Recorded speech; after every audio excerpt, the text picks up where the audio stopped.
Bismillahirrahmanirrahim. Alhamdulillahirabbil alamin. Wassalatu wassalamu ala asyrafil anbiya'i wal mursalin wa ala alihi wa sahbihi ajma'in. Allahumma 'allimna ma yanfa'una wanfa'na bima 'allamtana. Allahumma faqihna fid-din wa 'allimna at-ta'wil wa zidna 'ilman ya rabbal alamin. Rabbi shrah li sadri wa yassir li amri wa hlul 'uqdatam min lisani yafqahu qawli. Subhanaka la 'ilma lana illa ma 'allamtana. Sallallahu alaihi wasallam.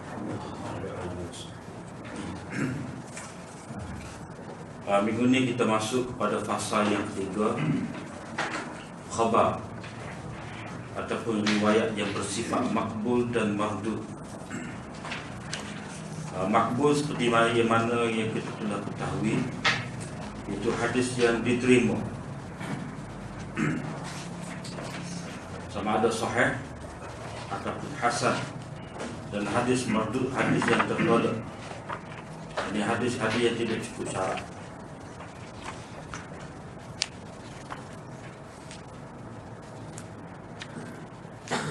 Kemudian masuk pada pasal ini, pasal yang ketiga ni. Pasal yang pertama, pembahagian khabar merujuk kepada sandarannya. Ini satu lagi pembahagian hadis, itu dilihat kepada sandarannya itu, kepada siapa hadis itu disandarkan. Ataupun boleh juga kita kata hadis ni siapa dia yang mengucapkannya. Di sama ada Rasulullah SAW, ataupun sahabat, ataupun tabi'in. Begitu juga disebutkan kepada Allah Subhanahu Wa Taala, iaitu dalam konteks hadis kursi.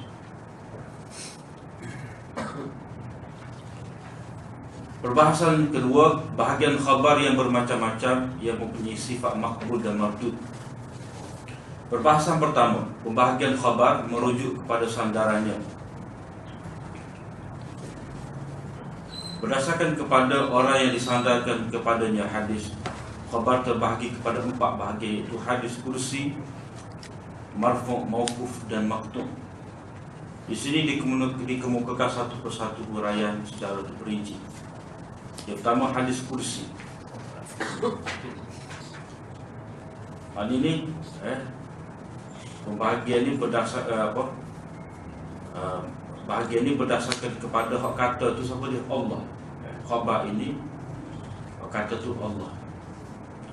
Panggil hadis kursi. Definisi dari sudut bahasa Al-Qudsi adalah nisbah kepada Al-Quds, itu kesucian, sebagaimana yang disebutkan di dalam Qamus Al-Muhit, yakni hadis yang dinisbahkan kepada Allah Subhanahu Wa Taala, zat yang suci. Dari segi istilah pula, hadis yang sampai kepada kita daripada Rasulullah SAW dengan menyandarkannya kepada Allah Subhanahu Wa Taala.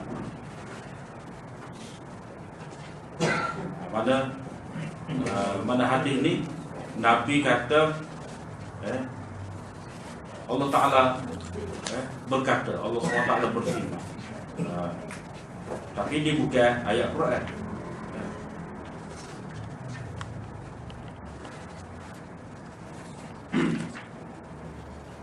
Jadi sebab dinamakan hadis kursi ini, umum ulama menyatakan bahawa hadis kursi ini pada hadis Allah Nabi SAW menyandarkan kepada Allah, mana ia kata tu Allah. Allah tu zat yang maha suci. Manakala hadis biasa ni hadis nabawi. Tapi tak ada pula yang kata hadis ilahi. Tak ada. Tapi adanya hadis kursi. Mana yang nisbah kepada kesucian zat Allah Ta'ala, zat yang maha suci, Allah SWT, zat yang maha suci, Al-Kursi, jadi hadis kursi. Itu orang kata istilah dengan bahasa asal dia itu ada kaitan. Kaitan yang kedua, ada juga ulama mengatakan bahawa dinamakan hadis kursi ni sebab apa? Sebab kandungnya hadis-hadis kursi ni banyak berbicara tentang zat Allah SWT yang maha suci, tentang sifat dia. Macam hadis apa?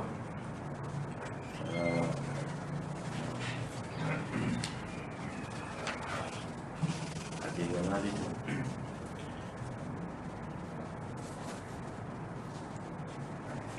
Man zakarani fi nafsi.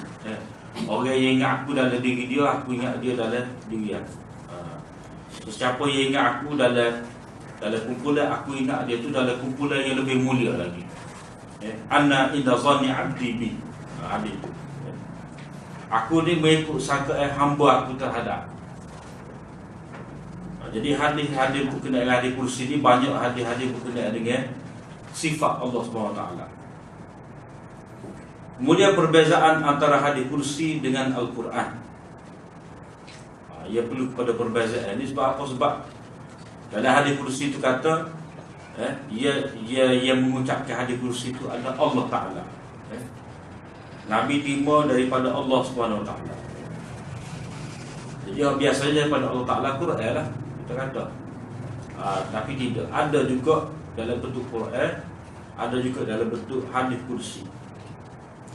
Terdapat banyak perbezaan, tetapi yang masyhurnya ialah yang pertama, lafaz dan makna Al-Quran daripada Allah SWT. Manakala hadis kursi maknanya daripada Allah SWT, sedangkan lafaznya daripada Rasulullah SAW. Yang kedua, Al-Quran dijadikan ibadat dengan membacanya, manakala hadis kursi tidak dijadikan ibadat dengan membaca. Mana semata-mata nak dapat pahala, faham tak faham, Quran dapat pahala. Hadis kursi hukum dia tidaklah betul. Mana la yuta'abbadu bi tilawati.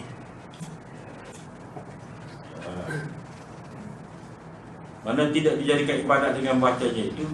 Mana kalau nak dapat pahala seperti mana Quran, satu huruf tu dapat 10 kebaikan. Hadis kursi tidaklah betul. Ataupun dengan arti kalau kita baca dalam semaya ni kena Al-Quran, tak boleh kita nak tukar dengan hadis kursi. Tak. Sebab ma yuta'abbadu bi tilawati, mana dibuat ibadat dengan membaca itu, makna baca dalam semaya sebagai qiraah dalam semaya, dia kena Al-Quran lah, bermula daripada Al-Fatihah sampai Al-Quran Zikruddin Nas itu. Mana tak nak ganti hadis kursi bawa cakap. Yang ketiga, Al-Quran itu sabit secara tawatur, sedangkan tawatur tidak disyaratkan pada hadis kursi. Mana hadis kursi ini tidak semestinya bila kata mari daripada Allah SWT, maka dia itu tawatur juga seperti mana Al-Quran. Tidak. Sebab ada juga hadis kursi ini dia ahad, mana perawi dia itu seorang. Dan juga boleh fahami di sini, iaitu hadis kursi ini tidak kata bila sandar kepada Allah SWT maka terus sebagai sahih. Tidak. Dia tertakluk juga kepada kajian sanad. Mana hadis kursi ini sahih atau tidak sahih, dia kena tengok kepada sanad dia juga. Tak boleh kita nak kata hadis kursi ni hadis kata-kata Allah Ta'ala tu kita nak kata sahih selalu. Tidak. Dia tertakluk kepada apa? Sanad. Mana hadis kursi perlu kepada sanad, Al-Quran tidak perlu kepada sanad. Tidak perlu kepada sanad.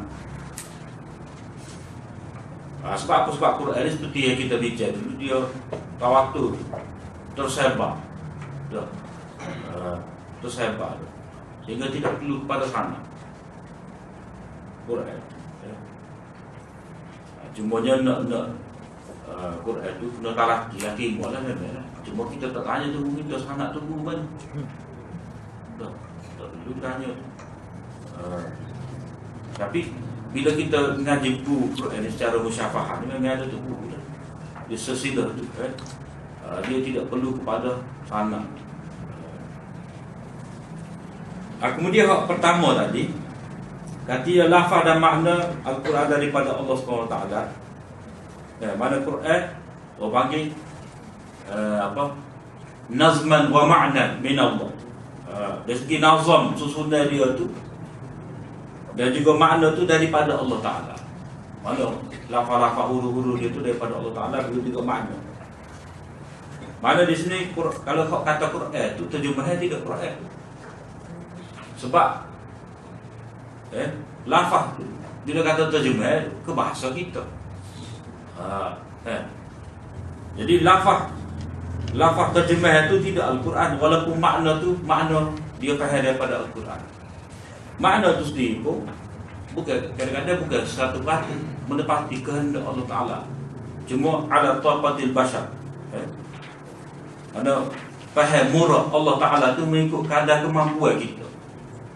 Mafhumnya kalau dulu kan bala bila baca ayat Quran ni kita kena kata terjemahan dia ke ertinya ke mafhumnya dulu kan. Ada satu masa tu. Sebab masalah Quran boleh terjemah tak boleh terjemah ni dia ada perbincangan. Sehingga waktu kata lepas baca ayat tu kita nak baca terjemahan tu kita kata terjemahannya ke ertinya ke mafhumnya ke maksudnya. Jadi maksudnya tak boleh. Sebab kata maksud ni kehendak Allah. Mafhum boleh kalau kita faham.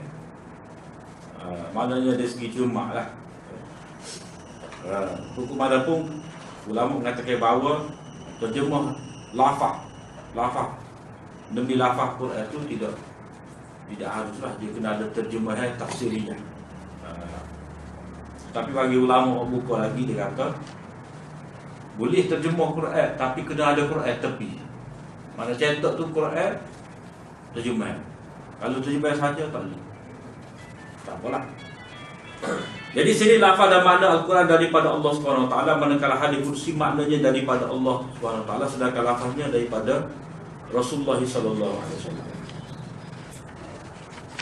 Cuma apa yang disebutkan oleh pengarang ni, Rasulullah Tuhan ni, anda mengikut kebaikan ulama yang tulis pasal hadis kursi ni lah. Mana yang umum faham bahawa hadis kursi ni makna sahaja daripada Allah. Lafaz tu lafaz yang diungkapkan oleh Nabi. Mana Nabi menyampaikan hadis kursi ni hanya menyampaikan makna Allah SWT, tapi lafaz tu lafaz Nabi sendiri. Jadi itu yang difahami oleh kebanyakan ulama. Tetapi ada juga setengah ulama dan ni dia kata itu tidak apa tepat. Tidak apa tepat. Kalau kita nak kata hadis kursi ni mana sahaja daripada Allah, lafaz tu lafaz Nabi, tidak apa tepat. Sebab apa? Sebab yang pertama, kalau kita baca hadis kursi dah, Nabi akan kata fima rawa anillahi tabaraka wa ta'ala annahu qala. Mana apa? Dalam hadis-hadis kursi ni kita jumpa Nabi kata qala Allah Ta'ala. Mana Allah kata. Mana Allah kata tu. Mana kata-kata tu disandarkan kepada Allah. Bila kata Allah tu maknanya lafaz tu daripada Allah jugalah.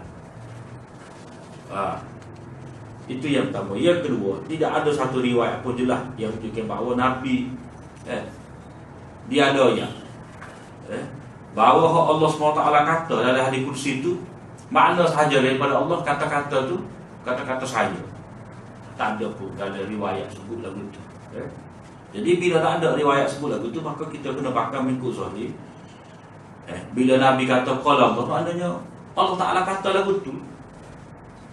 Mana kata-kata dalam hadis kursi itu memang kata-kata Allah, bukan lafaz daripada Nabi.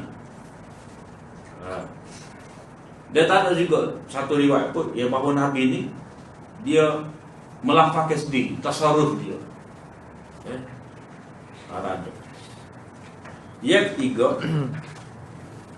kalau kita kata makna tu daripada Allah, lafaz tu daripada Nabi, sebenarnya itu sifat hadis-hadis Nabawi, umum hadis-hadis Nabi. Tak betul lah. Makna tu daripada Allah, lafaz tu lafaz Nabi. Sebab apa? Sebab Quran kata wa ma yantiqu 'anil hawa in wa illa wahyun yuha. Nabi tidak kata mengikut hawa nafsu dia, tetapi wahyu yang diwahyukan kepada dia. Maknanya wahyu yang diwahyukan kepada dia itu merujuk kepada hadis Nabi. Jadi hadis-hadis Nabi, sifat umum pada hadis Nabi ni, kalau Nabi wahyak itulah, itu mafhum daripada wahyu yang diwahyukan kepada dia. Mana kalau kata hadis kursi ni makna daripada Allah sahaja, lafaz tu daripada Nabi, dah. Itu sebenarnya kalau faham lagu tu maknanya hadis-hadis Nabi tu sih kita nak kata lagu mana. Kalau Nabi makna daripada Nabi itu merujuk juga kepada hadis Nabawi yang lain. Mana kata-kata Nabi makna daripada Nabi, daripada Allah Taala juga. Hadis Nabi yang biasa. Maka dengan sebab itulah tidak tepat kita kata lafaz dan makna lafaz bagi hadis kursi itu lafaz Nabi, makna tu daripada Allah Taala. Tidak apa tepat. Kalau tepat aja lafaz dan makna daripada Allah Taala juga.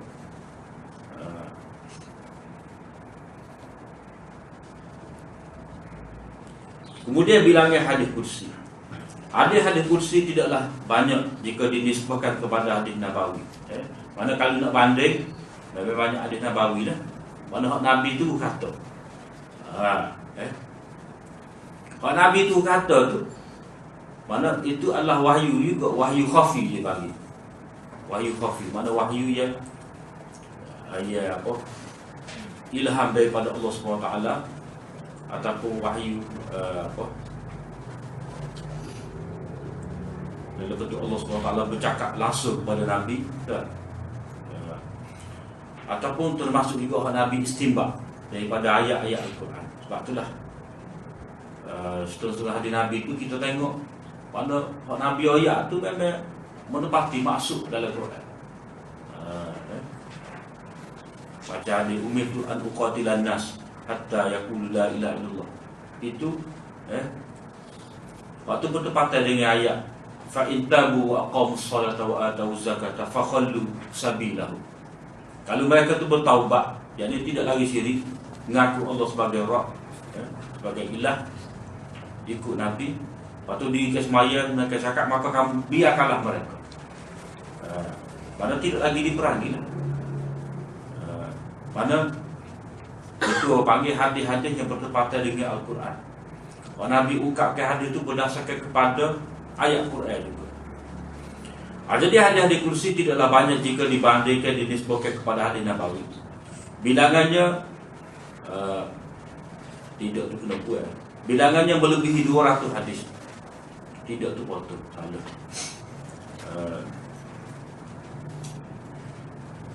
Jadi walaupun kata tidak banyak, tapi lebih daripada 200 hadis.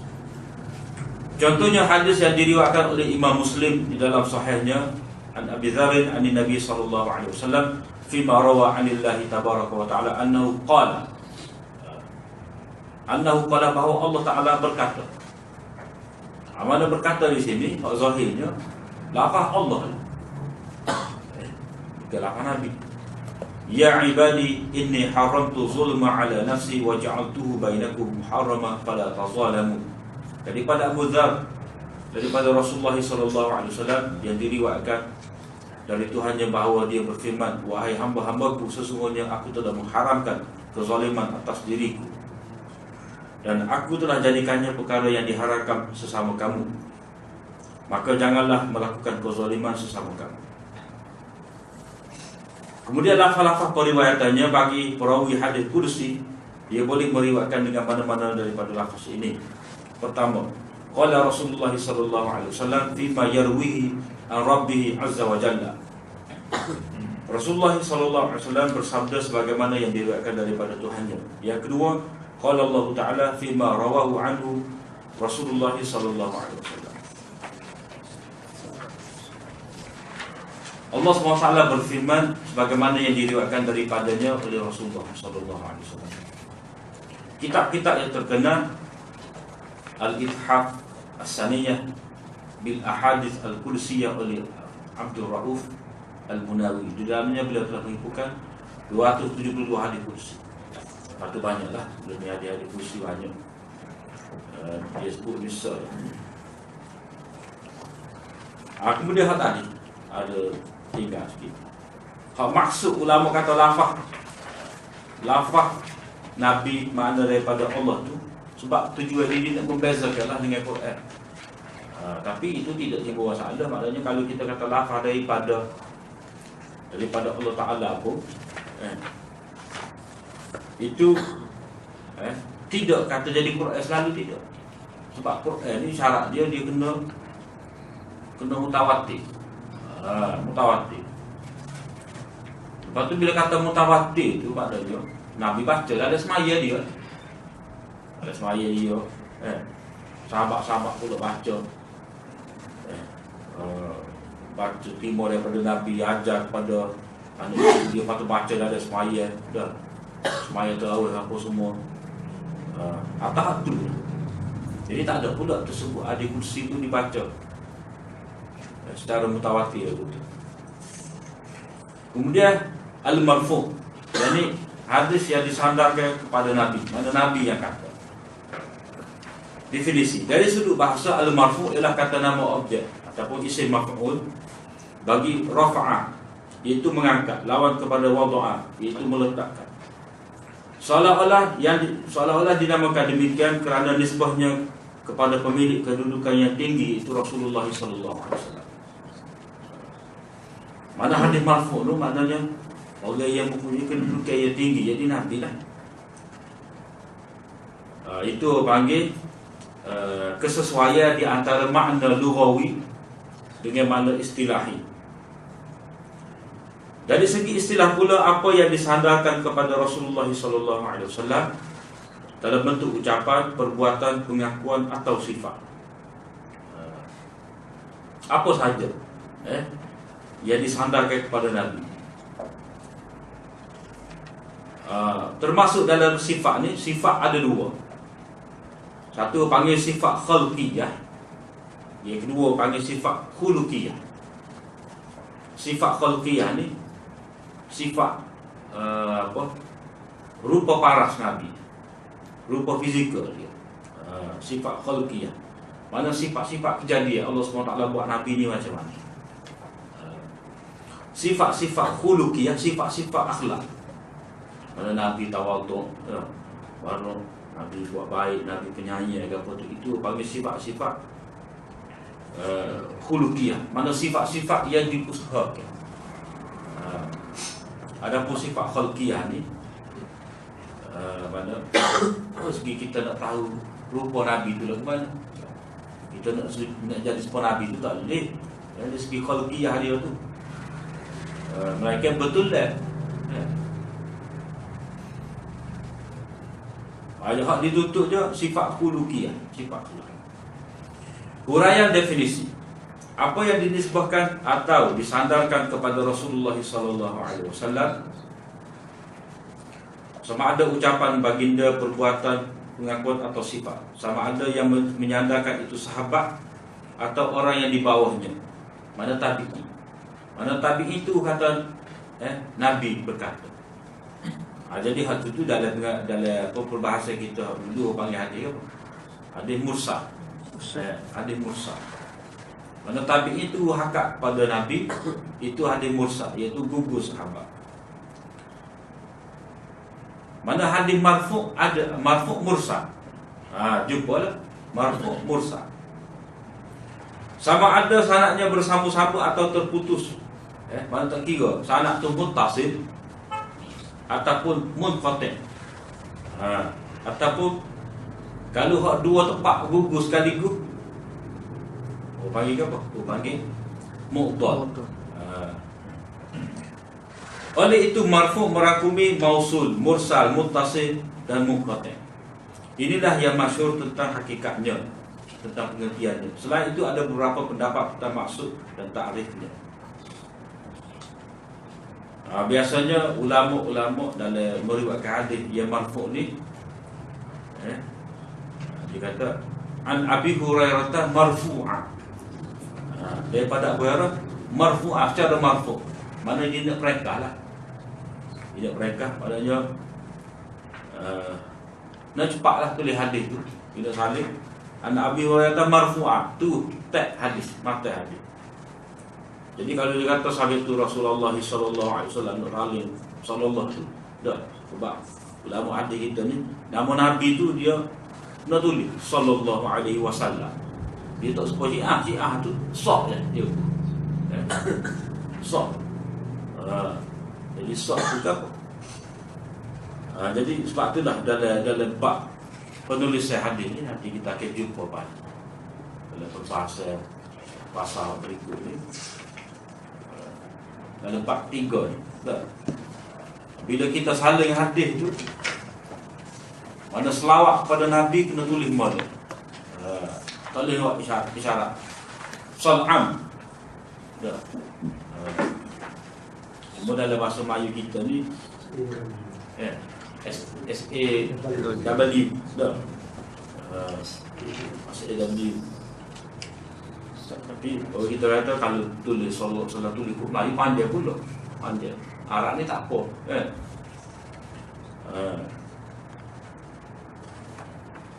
Tapi balik je kalau kita nak berpada dengan SAW tu dalam hati kena lah.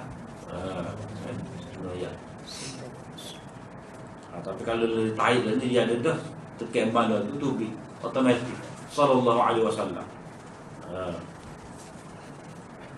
Ada apa? Syok dia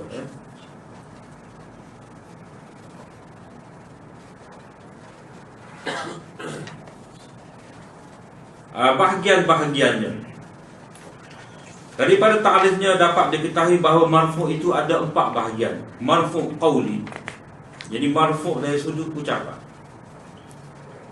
Mana kata-kata Nabi, kata-kata yang diangkatkan kepada Nabi. Marfu' fi'li, jadi marfu' dari sudut perbuatan. Marfu' takriri, marfu' dari sudut pengakuan. Marfu' wasfi, marfu' dari sudut sifat. Yang pertama contoh dia, contoh marfu' qauli, sahabat berkata atau orang lain berkata. Rasulullah sallallahu alaihi wasallam bersabda, marfu' qauli. Contoh marfu' fi'li, sahabat berkata atau orang lain berkata. Rasulullah sallallahu alaihi wasallam melakukan. Itulah Rasulullah buat apa? Rasulullah berjalan tu, Rasulullah semaya tu. Yang ketiga contoh marfu' takriri, sahabat berkata atau orang lain. Ada perkara dilakukan di hadapan Rasulullah sallallahu alaihi wasallam dan baginda tidak mengingkarinya, tidak layak. Nabi tak kata apa. Yang keempat contoh marfu' wasfi, sahabat berkata atau orang lain. Rasulullah sallallahu alaihi wasallam adalah seorang yang paling baik akhlaknya. Itu panggil hadis marfu' wasfi, mana diangkat kepada Nabi. Ini sebagai kata-kata Nabi. Jadi hak marfu' ni boleh jadi sahih, boleh jadi dhaif. Al-mauquf, definisi dia dari sudut bahasa. Al-mauquf adalah kata nama objek, yakni isim marfu' bagi waqafa, iaitu memberhentikan ataupun berhenti, ataupun berdiri boleh juga. Tapi waqafa di sini mana berhentilah. Ataupun kalau wakaf tu mana tahan. Mana tahan harta kita daripada kita guna, kita kuasai. Jadi kita serahkan kepada pihak yang sepatutnya urus wakaf. Seolah-olah perawi memberhentikan hadis itu pada sahabat dan tidak terus menyebutkan baki rantai yang sama. Mana apa yang diriwayatkan itu adalah sebagai kata-kata sahabat. Boleh jadi kata-kata sahabat itu hadis Nabi itu. Cuma sahabat ni ada cuma dia tu dia tak berani kata ni hak Nabi, walaupun itu hak Nabi. Dari segi istilah pula, apa yang disandarkan kepada sahabat dalam bentuk ucapan, perbuatan atau pengakuan. Uraian definisi, apa yang disebutkan atau disandarkan kepada sahabat atau sekumpulan sahabat, sama ada ucapan, perbuatan atau pengakuan, sama ada sanadnya itu muttasil atau munqati'. Sanak tu bersambung-sambung atau sanak tu terputus. Contoh mauquf qauli, kata-kata perawi. Ali bin Abi Thalib berkata, hadithun nasa bima ya'rifun, aturiduna ayyukazaballah, aturiduna ayyukazaballahu wa rasul. Bercakaplah dengan orang ramai mengikut pengetahuan mereka. Mana kita nak sampai kepada orang ramai mengikut kemampuan mereka boleh timbul lah. Adakah anda mahu Allah dan Rasulnya didustakan? Mana kalau hadis Nabi tu, orang muda kita kata hadis Nabi tu, kalau salah disampaikan kepada orang, dia akan jadi faham lagu lain. Macam setengah-setengah hadis tabsyir. Hadis tabsyir ni salah didengari oleh orang Murji'ah, dia akan kata hadis ni menyokong dia lah. Macam hadis siapa dia ucap la ilaha illallah masuk syurga. Lepas tu Pak Abu Zar kata wa izana wa insarq. Kalau dia curi, dia zina. Nabi kata kalau dia curi, kalau dia zina, 3 kali. Jadi orang-orang Murji'ah dia tak faham bahawa hadis ni, dia tak faham. Jadi dia akan kata hadis ni maknanya buat maksiat secara mana pun iman tidak terjadi. Padahal hadis tu ada konteks dia. Maknanya orang yang mengucapkan la ilaha illallah, dia beriman, akhir dia akan masuk syurga. Cuma masuk syurga ni dia ada berapa kali masuk syurga tanpa hisap. Masuk syurga kena masuk neraka dulu. Begitu juga ada kata orang mengucapkan la ilaha illallah ni dia harapkan ke atas dia api neraka. Harap ke atas dia api neraka tu apa maksud dia? Tak masuk langsung ke ataupun harai kekal.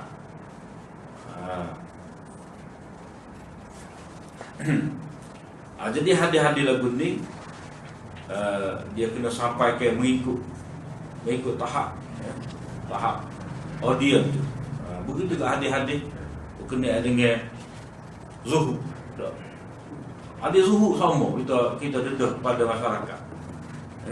Boleh jadi dia salah faham, maknanya tak ada kita nak hidup dalam keadaan senang pun tak ada langsung.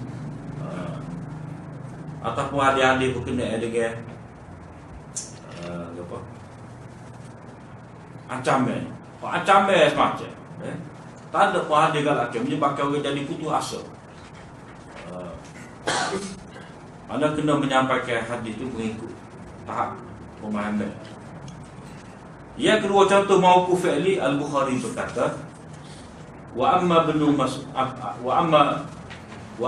Abbas wa huwa mutayammin.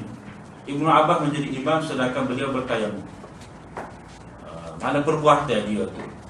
Perbuatan dia tu pertama perbuatan Ibnu Abbas dia bertayamum. Yang kedua dia jadi taimum.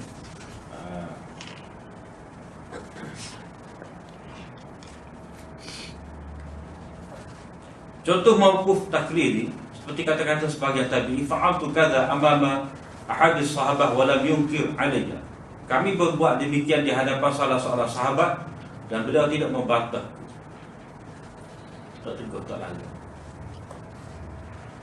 Penggunaan lain bagi mauquf, ada juga penggunaan lain bagi istilah mauquf, iaitu berita yang datang dari bukan sahabat tetapi dengan qaid, jadi dengan ikatan atau sifat. Seperti hadis ini dimauqufkan oleh sekumpulan pada Zuhri atau Atha dan sebagainya. Mana hadis tu riwayat itu terhenti setakat Zuhri. Mauquf ala Zuhri, mana setakat Zuhri sahaja. Jadi hak ni dia panggil luwawi lah. Jadi Zuhri dan Atha itu bukan sahabat, dia tabi'in. Kemudian istilah fuqaha Khurasan. Fuqaha Khurasan menamakan marfu' sebagai khabar dan mauquf sebagai asar sahabat. Maknanya ni balik kepada istilah mula-mula tu. Dia kata asar khusus pada kata-kata sahabat, khabar ni umum dah. Hadis ni hadis Nabi saja pada muka surat 10. definisi asal nombor 4, nombor 5, nombor 6. Tengok situ lah.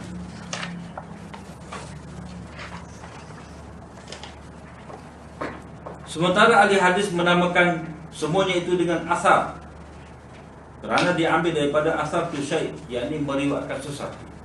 Asar.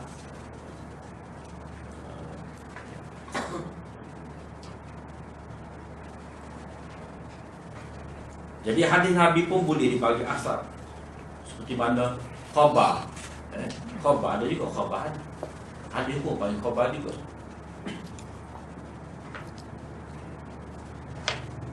Seperti kita kata doa-doa maksud. Maksud lah. Maknanya apa yang diriwayatkan lah. Permasalahan berkaitan dengan marfu' hukman. Marfu' hukman. Jadi katakan marfu' hukman ni, mana hak ni kata-kata sahabat. Cuma nilai kandungnya kata-kata sahabat tu boleh jadi marfu', boleh jadi kata-kata Nabi. Mana zahir itu kita tengok, jadi katakan marfu' hukman ni, dia mauquf kata-kata sahabat, tetapi setelah kita tengok isi kandungnya dia tu, kita akan buat keputusan ini sebenarnya kata-kata Nabi. Itu panggil marfu' hukman. Ada beberapa bentuk mauquf dari sudut lafaz dan bentuknya tetap ada beberapa bentuk mauquf dari sudut lafaz dan bentuknya, tetapi bagi ulama yang menghalusi hakikatnya mengatakan ia sama makna dengan hadis marfu'. Oleh kerana itu ia dinamakan marfu' hukman, iaitu mauquf pada lafaz tetapi marfu' pada hukumnya. Pada hukumnya itu makna kita kena menganggap dia tu macam hadis Nabi, kata-kata Nabi sendiri, cuma tidak jelas. Itu panggil marfu' hukman. Mana zahir kata-kata sahabat, tetapi kalau tengok laki model kandungnya dia tu, maka kita akan kata ini hak Nabi juga. Cuma kita tak boleh kata direct ni hadis Nabi, tak boleh. Sebab apa? Sebab tidak terbukti. Mana sahabat tu kata, cuma hak kandungnya kata-kata dia tu tak mungkin sahabat ni dia boleh fikir sendiri. Jadi hukum dia tu hukum marfu' hukman. Bentuk-bentuk marfu' ini, mana jadi bentuk-bentuk marfu' hukman. Pertama, sahabat yang tidak diketahui pernah mengambil cerita daripada ahli kitab mengatakan sesuatu yang tidak boleh diijtihadkan. Tidak ada hubung kait dengan bahasa atau menjelaskan lafaz gharib, seperti perkhabaran berita-berita lalu seperti permulaan kejadian. Yang kedua, perkhabaran tentang perkara-perkara akan datang seperti malahim, yakni peristiwa-peristiwa besar, fitnah-fitnah akhir zaman dan keadaan hari kiamat. Yang ketiga, perkhabaran tentang pahala khusus yang dipolingi dengan melakukan amalan atau siksaan tertentu, seperti sahabat mengatakan sesiapa yang melakukan ini akan mendapat ganjaran ini.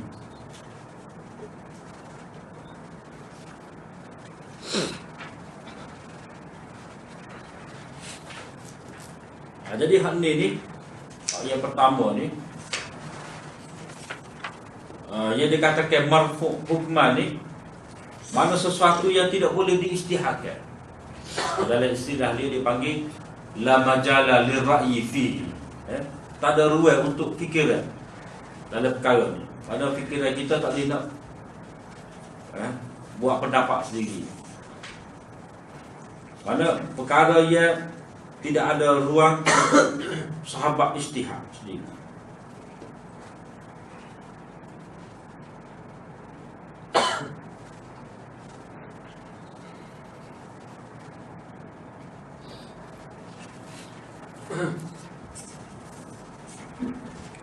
Macam berita-berita lalu, berita-berita tentang kejadian ada pada ulul khalq. Jadi siapa dia boleh ayat cerita tentang kejadian alam ni mula-mula? Tentu sekali Nabi. Mana hak ni sahabat tak boleh nak fikir. Kalau kata benda bahasa mungkin. sahabat sebut benda bahasa tu, itu boleh jadi kita kata dia tu mauquf. Memang kata-kata dia. Sebab apa? Sebab bahasa ni berdasarkan kepada pengalaman sahabat tu sendiri.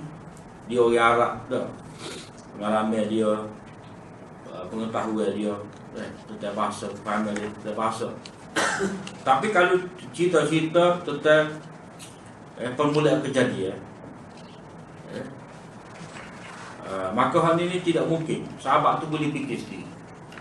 Cuma yang timbul masalahnya, kalau sahabat ni ada ambil juga meriwayatkan daripada ahli kitab. Mana sahabat ia ahli kitab, sahabat asalnya ulama Yahudi, masuk Islam, macam Ka'ab bin Ahbar, Abdullah bin Salam. Jadi asal dia ni ahli kitab, masuk Islam. Jadi kalau ada setengah sahabat tu ada ambil riwayat daripada ahli kitab ni, maka perkara tu kita tak boleh nak kata mauquf, marfu' hukman tadi. Sebab kemungkinan hal itu diambil daripada ahli kitab. Cuma yang menjadi persoalannya, kita nak kata hal ini sahabat ambil daripada ahli kitab dalam keadaan dia tidak sebut, itu andaian saja, sebagai langkah berjaga-jaga. Mana kalau kata Abu Hurairah ni ada ambil daripada Ka'ab bin Ahbar, maka dia akan sebutlah ini dia ambil daripada Ka'ab bin Ahbar. Yang kedua, jenis yang kita kata benda ni adalah sesuatu yang bukan boleh diijtihad. Mana ramalan akan datang, perkabaran berita akan datang ni, sahabat takkanlah dia pandai-pandai nak ramal sesuatu. Jadi hak ramalan ni, benda ramalan ni, benda akan berlaku ni tentu sekali sahabat terima daripada Nabi juga. Cuma dia tidak sebut dengan jelas itu daripada Nabi. Hal ini benda tak boleh nak ijtihad. Begitu juga fitnah-fitnah akhirat. Dan gambaran tak ada hari kiamat. Yang tiga, perkhabaran tentang pahala khusus. Mana buat amalan ni boleh pahala sekian-sekian. Jadi sahabat ni tahu mana amalan ni dapat pahala sekian. Tentu sekali daripada Nabi. Cuma dia tak sebut daripada Nabi. Itu tiga bentuk khabar, pemberitahuan yang mana tidak boleh diijtihadkan. Hal ini tentu sekali daripada Nabi. Sebab tu dah dikatakan hal ini marfu' hukman. Boleh contoh tu ada dalam nota bawah tu.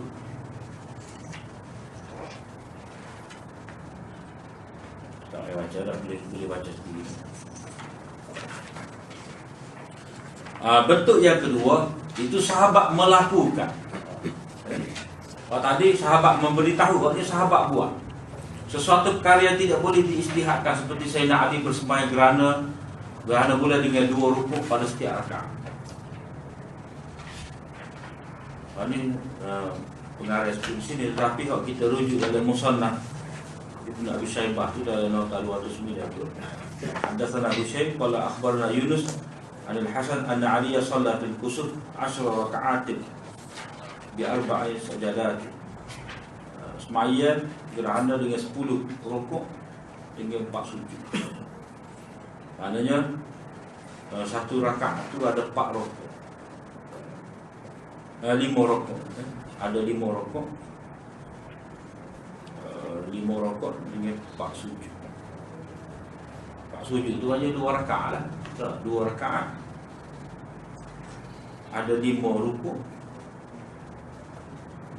Lepas 4 sujud. Hal ni sesuatu pada sahabat buat tu tidak mungkin dia ijtihad ni. Pada hal ni tentulah diberitahu oleh Nabi. Cuma dia tak kata Nabi royak gini. Cuma bagi kita kira hal ni dia buat ni tak mungkin dia ijtihad. Yang ketiga, sahabat melaporkan bahawa mereka selalu mengucapkan demikian. Mengucapkan satu perkara kata melakukan demikian atau berpendapat tidak mengapa demikian. Mana sahabat dia menceritakan hadis ni bahawa zaman Nabi kita dulu buat lagu ni, ada buat lagu ni, kata lagu ni. Lepas tu tak ada, Quran tak ada tegur ke apa, Nabi tak ada tegur ke apa. Ini ada perincian. Yang pertama, jika disandarkan kepada zaman Nabi, zaman Rasulullah SAW, menurut pendapat yang sahih ia adalah marfu', seperti kata Jabir. Kunna na'zilu ala ahdi Nabi SAW wal Qur'anu yanzil. Kami melakukan azab pada zaman Rasulullah SAW. Ada tinggal terjemahan. Sedangkan Al-Quran masih lagi turun. Sedangkan Al-Quran masih lagi turun. Jadi maksud Jabir ni, maknanya kalau kata azab tu tak boleh. Tak. Tentu Quran akan tegur. Tentu akan turun ayat bahawa azab tu tidak boleh. Jadi sekarang ni Quran tak kata gapo. Buat tu zaman Nabi tak ada. Tak ada kata lazim. Maknanya mana benda tu tak mengapa lah buat. Yang kedua, jika tidak disandarkan kepada zaman Nabi, ia adalah mauquf. Mana hanya sebagai kata-kata sahabat. Tidak boleh kita nak kata pada hakikatnya kata-kata Nabi. Ini mengikut majoriti ulama seperti kata-kata Jabir, kunna idza sa'idna kabbarna wa idza nazalna sabbahna. Kami apabila mendaki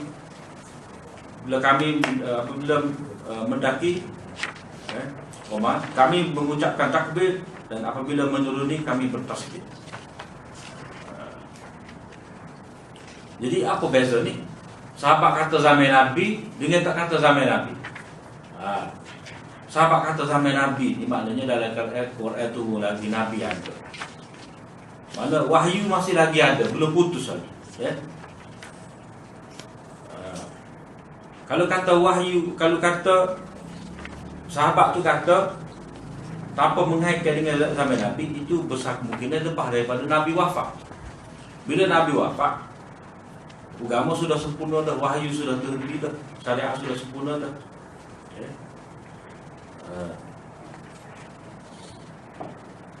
Itu beza. Bapa orang dia sandar pada zaman Nabi, orang dia tidak sandar pada zaman Nabi.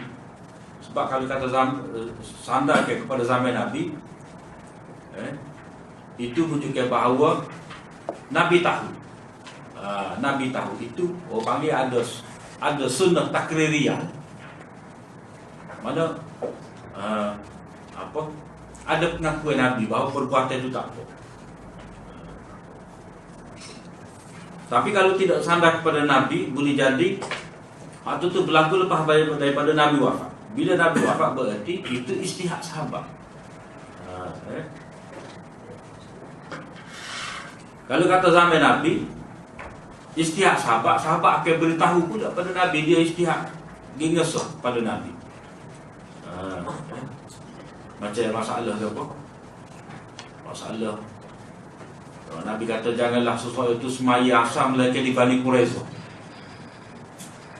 Jadi ada dua pandangan sahabat. Satu sahabat kata, dan Nabi suruh semaya asal di Bani Quraisyah, kita semaya asal di Bani Quraisyah. Biar terlepas waktu pun, dah perintah Nabi dah gitu. Satu perintah lagi Nabi kata, satu pula sahabat suruh semaya asal di Bani Quraisyah tu maknanya kita kena berangkat cepat lah, biar sapau. Kalau tak ada, semaya itu hanya ada. Jadi maksud tu dia sapau. Jadi bila balik beritahu pada Nabi, Nabi kata betul belaka. Mana di situ bila zaman Nabi boleh mengiyakan takrir dia. Tapi kalau lepas pada zaman Nabi, siapa dia boleh ngesah pada kita? Tak boleh lah. Lepas tu bentuk yang keempat, sahabat mengatakan kami diperintahkan dengan ini. Dengan perkara ini kami dilarang daripada itu, atau termasuk dalam sunnah perkara ini. Ini minas sunnah. Sahabat kata minas sunnah. Contohnya kata-kata setengah sahabat, umira Bilal ayashfa'al azan wa yutirul iqamah. Bilal diperintah supaya menggandakan azan. Mana sebut dua-dua. Ada apa? Hayal as-salah 2 kali. dan menganjurkan iqamah, mana ayat Allah salah sekali. Jadi hak suruh Bilal ni siapa dia? Tentu sekali Nabi. Maknanya hakikatnya hal ni marfu' juga.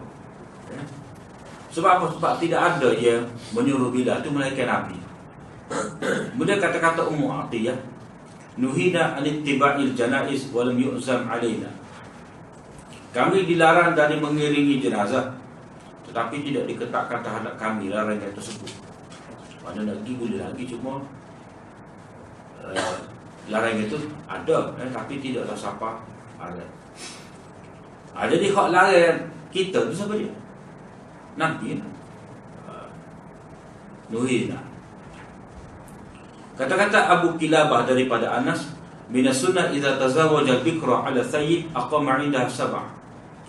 Termasuk dalam sunnah apabila seseorang mengahwini dengan anak dara dalam keadaan sudah berkahwin dengan janda, dia boleh berada bersamanya 7 hari.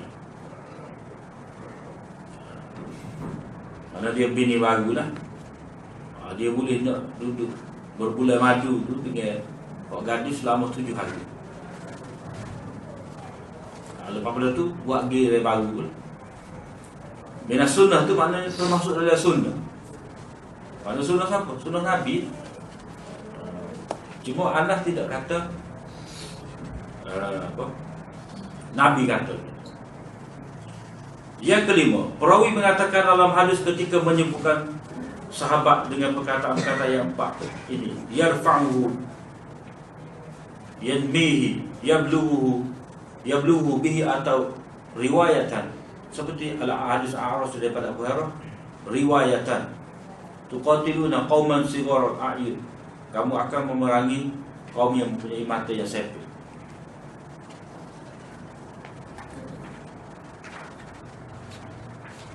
Jadi A'raj kata daripada Abu Hurairah, riwayatan. Mana riwayatan tu? Mana Abu Hurairah bin mana riwayatan daripada Nabi. Ini pun sebenarnya termasuk di bawah hak ramalan. Hak bahagian pertama nombor 2, perkhabaran tentang perkara-perkara akan datang, malahi. Keenam, sahabat mentafsirkan sesuatu yang berkait dengan sebab turun ayat seperti kata-kata Jabir, kanatil yahud taqulu man atam ra'atahu min duburiha fi qubuliha ja'al walad ahwal fa anzalallahu ta'ala nisa'ukum harthul lakum al-ayat. Yahudi sering mengatakan sesiapa yang menyetubuhi isterinya pada kemaluannya dari arah belakang maka akan lahir anak yang juli. Lalu Allah SWT menurunkan ayat surah Al-Baqarah ayat 223 tu lah.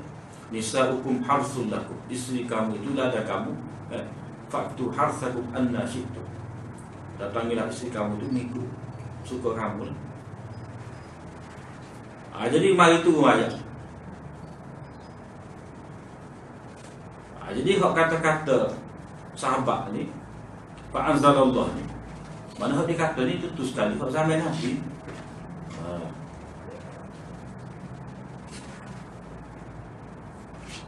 Bolehkah berhujah dengan hadis mauquf? Bolehkah tidak? Jadi berhujah dengan kata-kata sahabat. Seperti mana yang diketahui, hadis mauquf itu kadang-kadang sahih, hasan atau dhaif. Tetapi jika terbukti sahih, adakah boleh dijadikan hujah?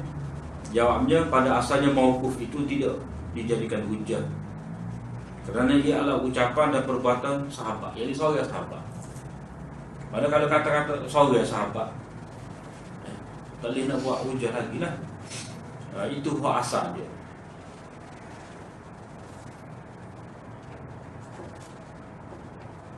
Bagaimanapun jika sahabat sebagai sahih, dia boleh menguatkan sesetengah hadis dhaif. Mana kalau ada satu riwayat tu marfu' pada Nabi, tetapi sanad dia tidak kuat. Cuma ada pendapat sahabat, mana sahabat fatwa dia, orang panggil fatwa sahabat ni bertepatan dengan hadis, maka hadis asal sahabat itu dia boleh menyokong hadis yang dhaif. Sebagaimana yang dibicarakan dalam bab hari puasa, kerana keadaan sahabat Allah beramal dengan sunnah. Mana tak mungkin kita nak kata sahabat ni buat sesuatu yang bercanggah dengan sunnah Nabi.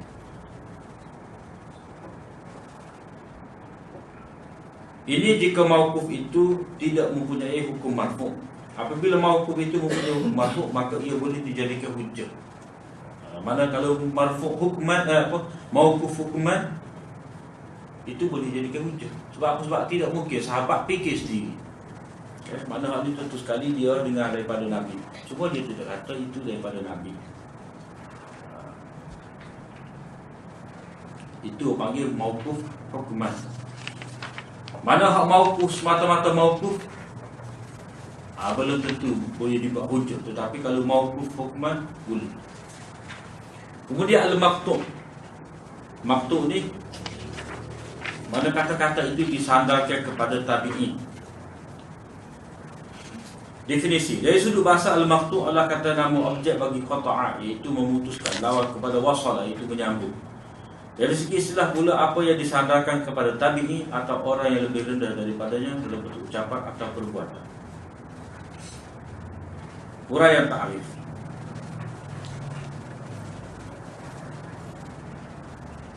Iaitu apa yang disandarkan kepada tabi'i atau tabi'i, pengikut tabi'i. Dan mereka yang di bawahnya sama ada ucapan atau perbuatan. Setakat itulah ucapan dan perbuatan. Mengaku tak boleh pula. Sebab hak boleh mengakui ni, Nabi boleh mengakui. Kalau kata sahabat, tak, itu kena tengok ramai pula. Kalau ramai Nabi ada, tak apa. Al-maqtu' berbeza dengan muqati'. Kerana maqtu' adalah sifat mata. Ini kata-kata tabi'in. Manakala muqati' terputus, sifat sana. Jadi kita jumpa dulu hadis-hadis yang seorang perawi itu dia tidak bertemu dengan orang atas daripada dia. Mana tidak sezaman. Jadi hadis muqati' lah. Sebab apa? Sebab bila tidak sezaman, maka mesti ada orang yang tengok. Jadi orang tengok tu tidak disebut, cuma tu akak. Itu panggil terputus. Jadi muqati' itu merujuk kepada sana, maqtu' itu merujuk pada mata. Dengan kata lain, hadis maqtu' adalah ucapan tabi'in dan mereka yang di bawahnya, yang kadang-kadang sanadnya bersambung-sambung pada tabi'in tersebut. Sedangkan muqati' bermaksud sanad hadis itu tidak muttasil dan tidak ada kaitan dengan mata.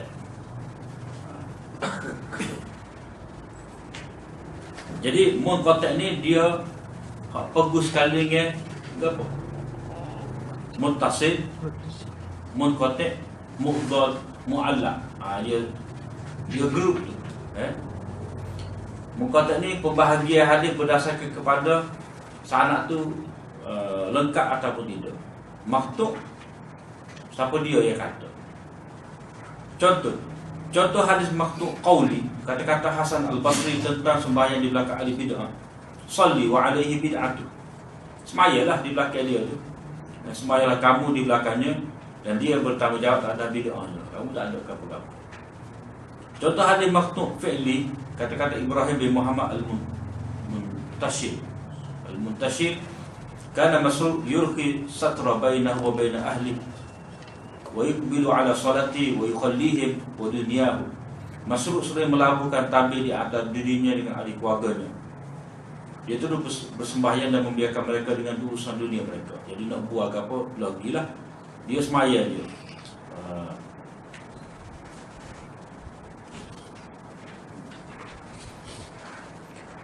Hukum berhujah dengannya, hadis maqtu' tidak boleh dijadikan hujah dalam mana-mana hukum syarak, walaupun sah sandarannya kepada tuannya, kerana ia hanya ucapan atau perbuatan salah seorang muslim. Dia orang biasa juga, tabi'i.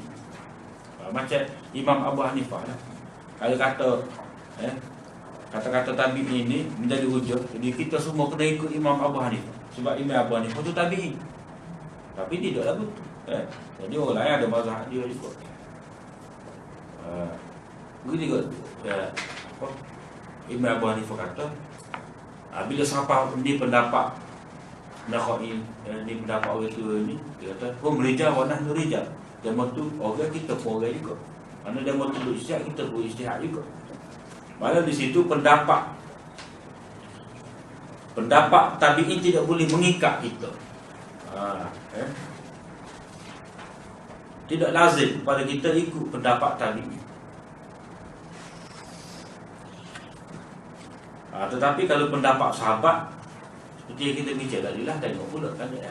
Kalau hukum, kalau marfu' hukuman lain pula. Bagaimanapun jika terdapat qarinah, yakni tanda-tanda qarinah atau tanda yang menunjukkan ia marfu', maka ia dianggap mempunyai hukum hadis marfu' mursal.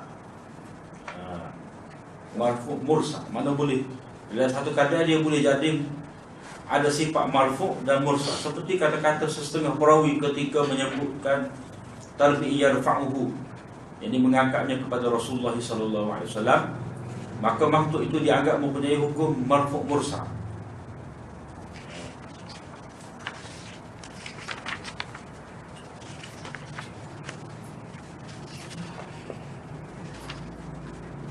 Penamaan maktub dengan munqati'.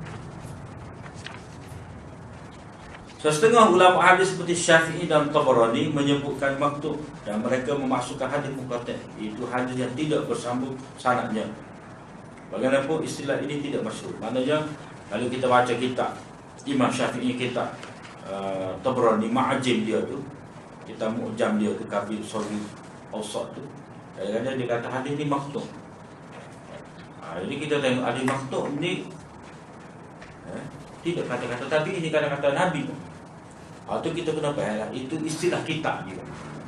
Bukan istilah kalau kita faham berdasarkan kepada istilah-istilah ulama mutaakhir ini. Mana kalau kita jumpa dalam kitab Syafi'i atau Tabarani, dia kata hadis ini maktub, itu maksud dia munqati' dalam istilah kita mutaakhir ini.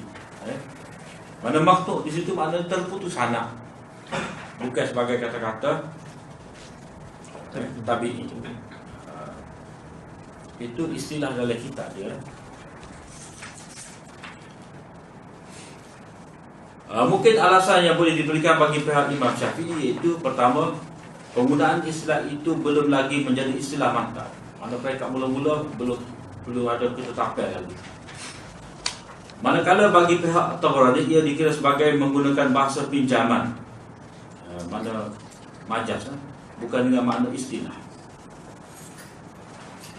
Ataupun seperti yang kita kata tadi, itu istilah dalam kita dia lah, terpulalah pada dia.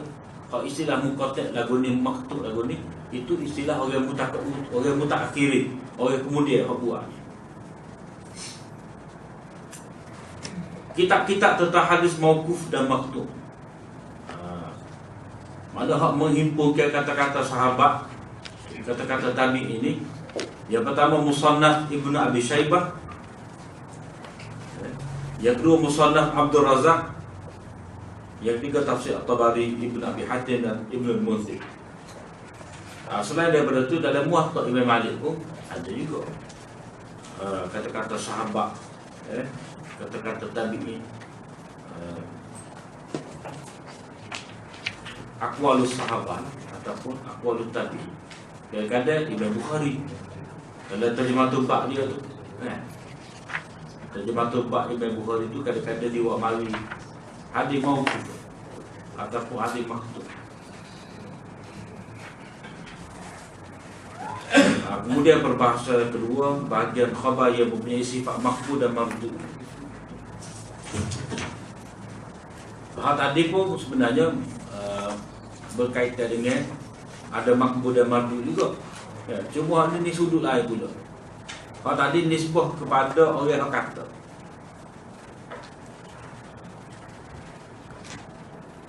Hal ini pembahagiannya berdasar kepada beberapa sebab yang lain lah.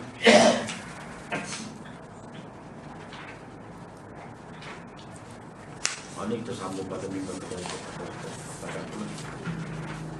Wa akhiru da'wana alhamdulillah.